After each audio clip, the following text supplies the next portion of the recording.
O Senhor esteja convosco, Ele está no meio de nós. Proclamação do Evangelho de Jesus Cristo, segundo Marcos. Glória a vós, Senhor. Naquele tempo, Jesus se manifestou aos 11 discípulos e disse-lhes: Ide pelo mundo inteiro e anunciai o Evangelho a toda criatura. Quem crê e for batizado será salvo. Quem não crê será condenado.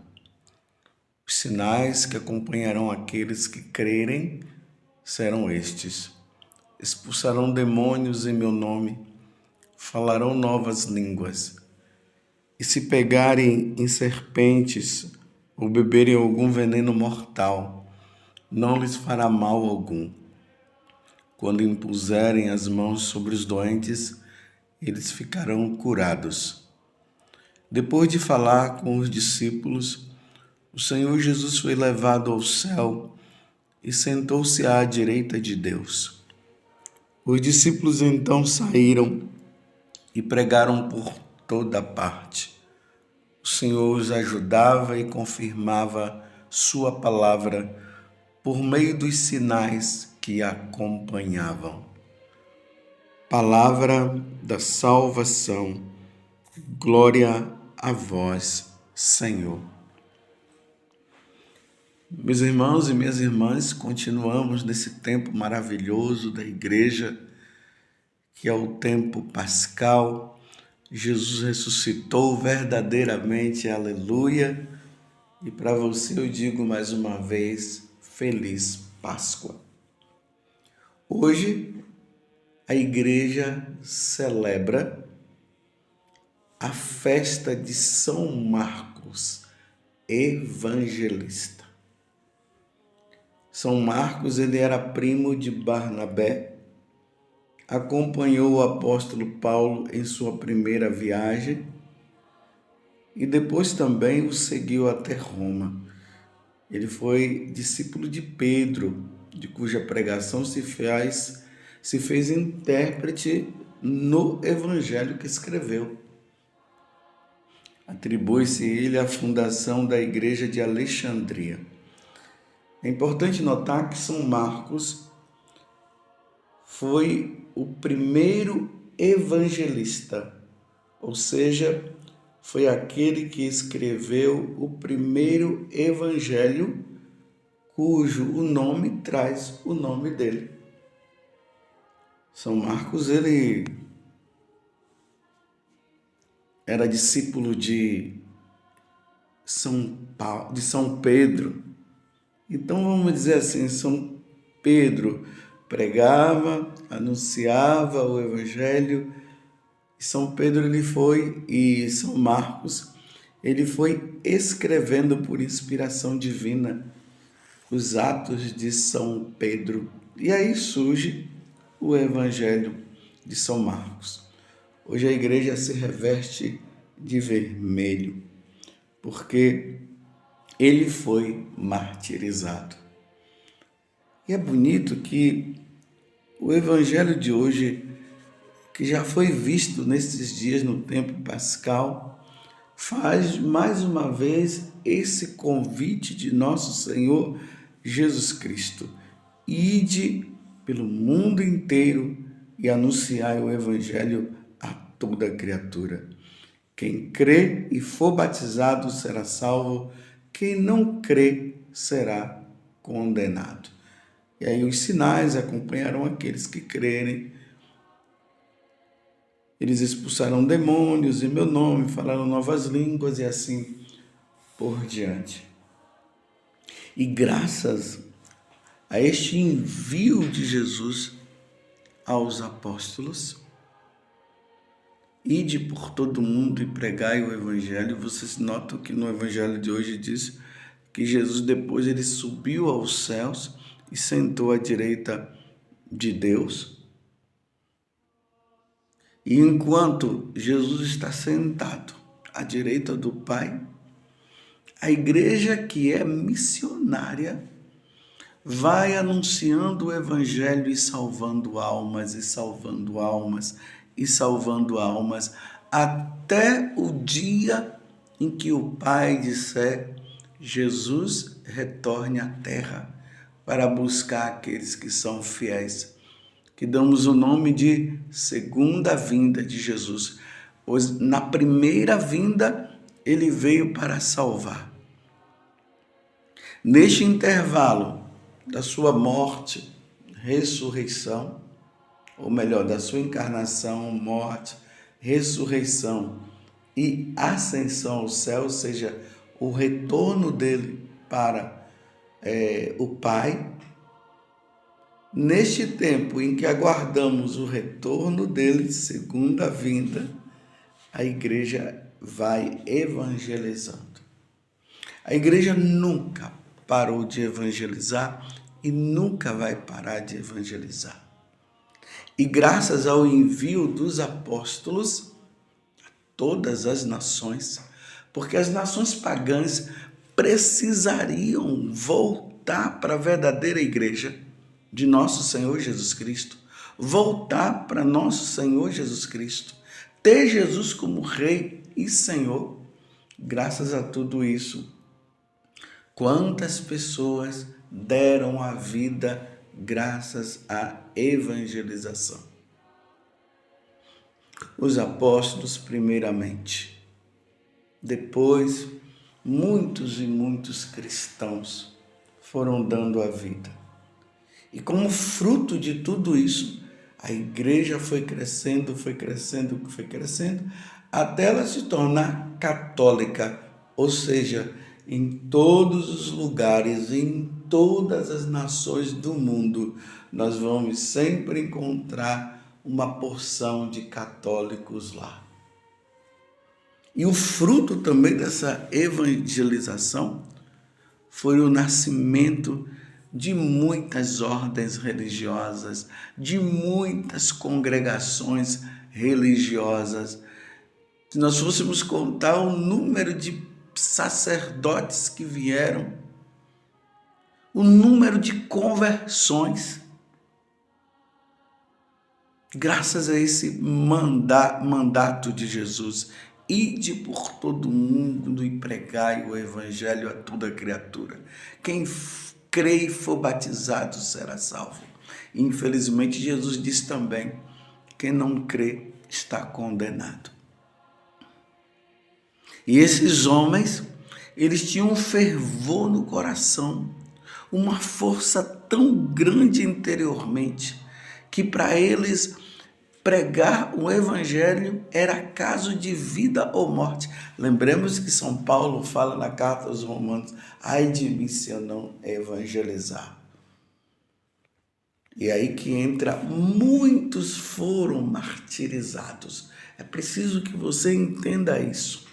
A evangelização acontecida no mundo, ela teve como fruto muitas pessoas, milhares de pessoas que deram a vida.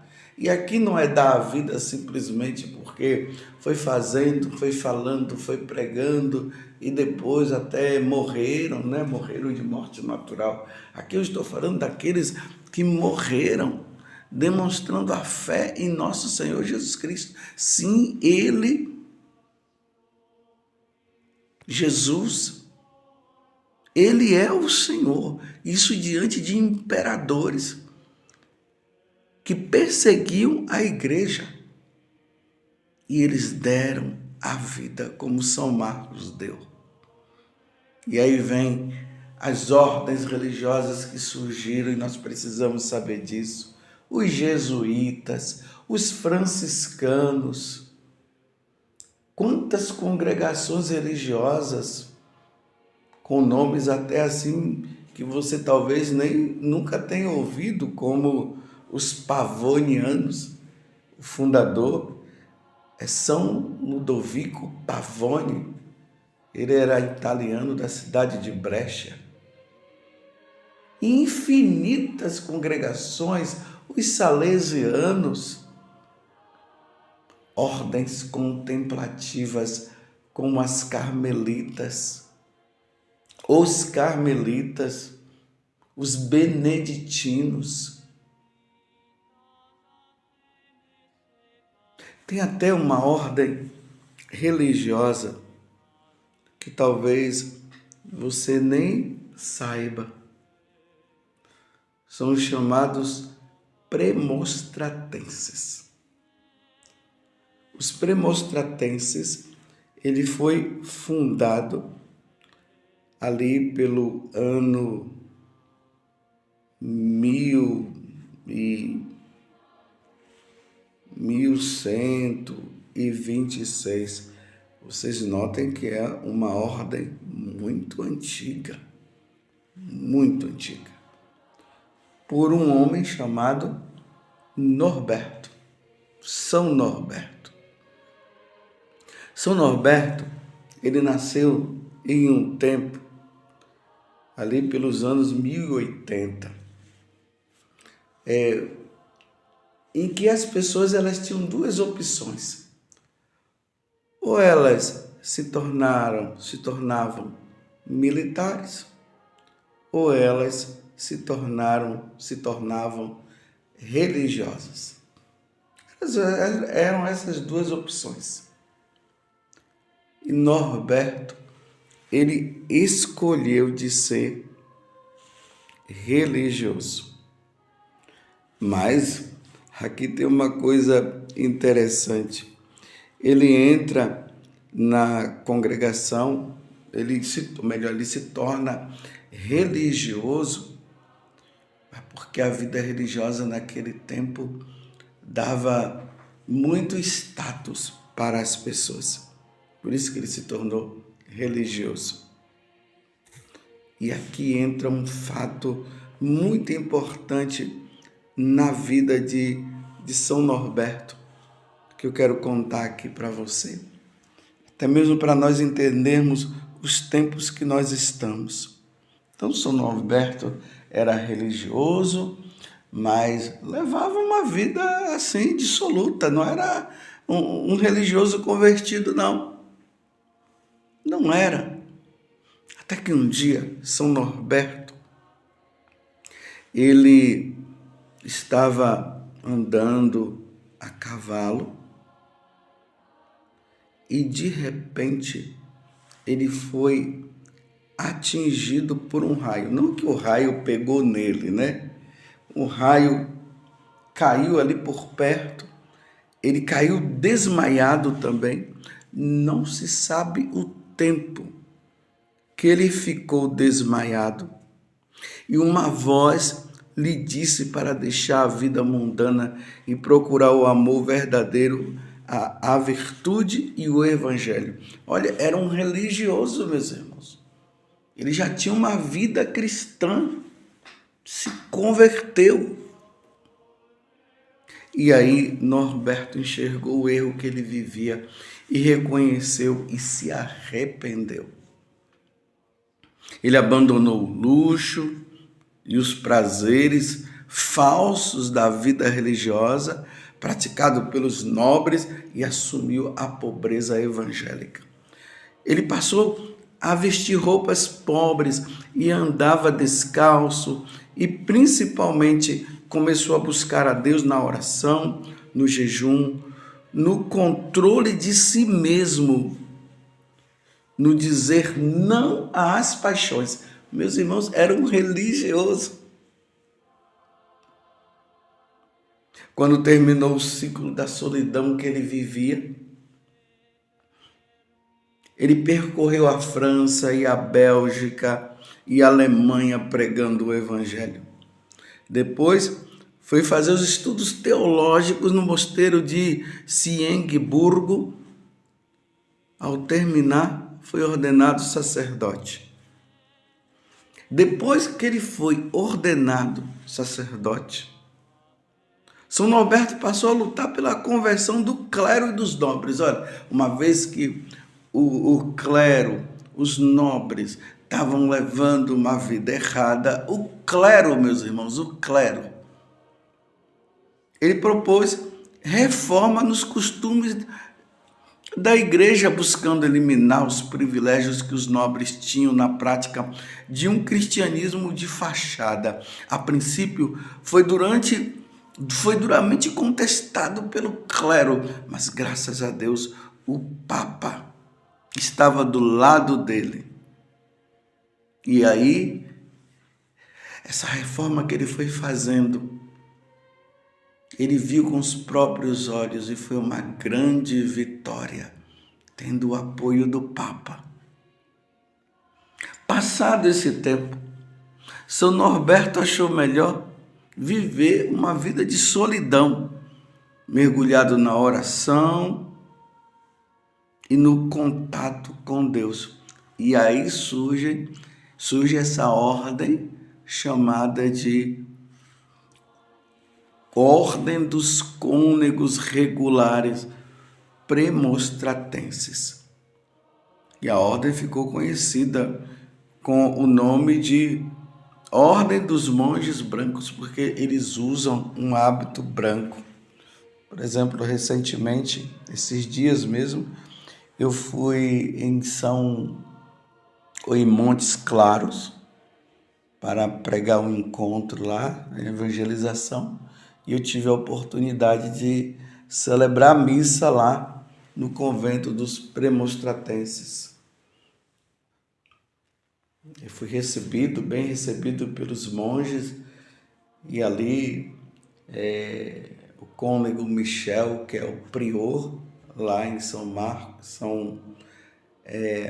em Montes Claros, celebrei a missa, depois eu viajei. Para dizer, essa ordem que já tem aí uns 800, 900 anos, surgiu com São Norberto, os monges brancos. Depois dessa outra etapa, São Norberto, ele começou a viajar e pregar o evangelho novamente. Ele lutou contra heresias.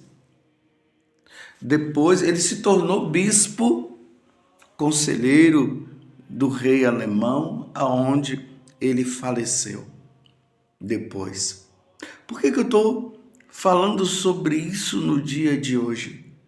Porque imagina, nesse tempo de evangelização que aconteceu, São Norberto, ele foi chamado por Deus para reevangelizar o clero, a igreja, os nobres, os cristãos.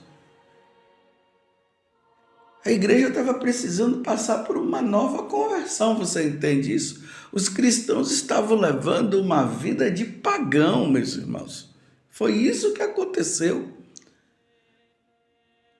E se nós olhamos hoje, nós estamos no ano de 2023, a igreja está precisando também, novamente, de ser evangelizada pelos próprios cristãos, porque o que nós percebemos é um paganismo, é uma volta ao paganismo.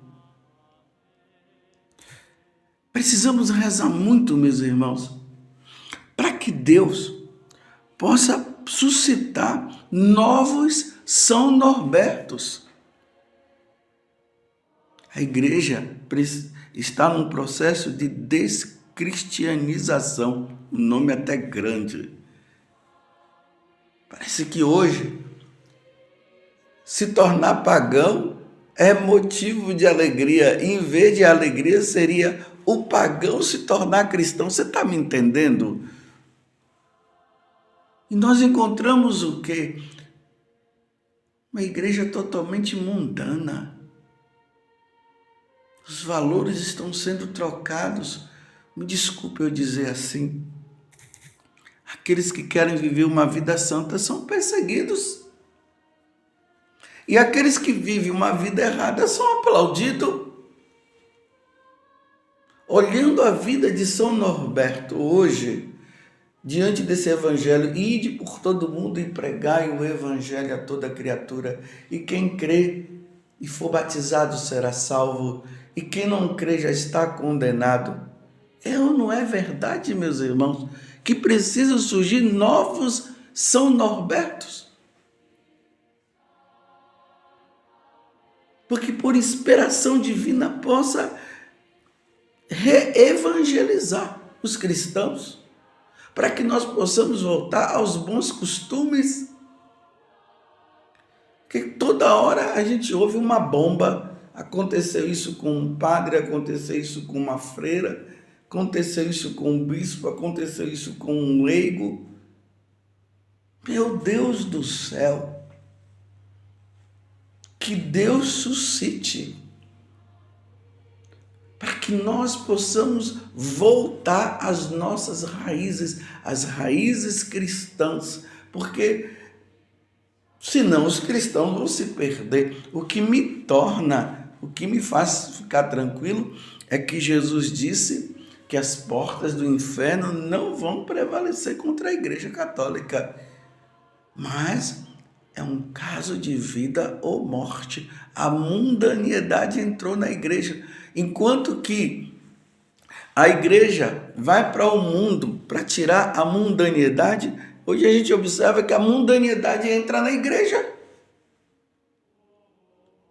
Que Deus nos dê a graça no dia de hoje, no dia de São Marcos, que o sangue de São Marcos, unido ao sangue de Cristo, a igreja possa ser reevangelizada novamente e nós voltemos a viver uma verdadeira vida de cristão, uma verdadeira vida de santo.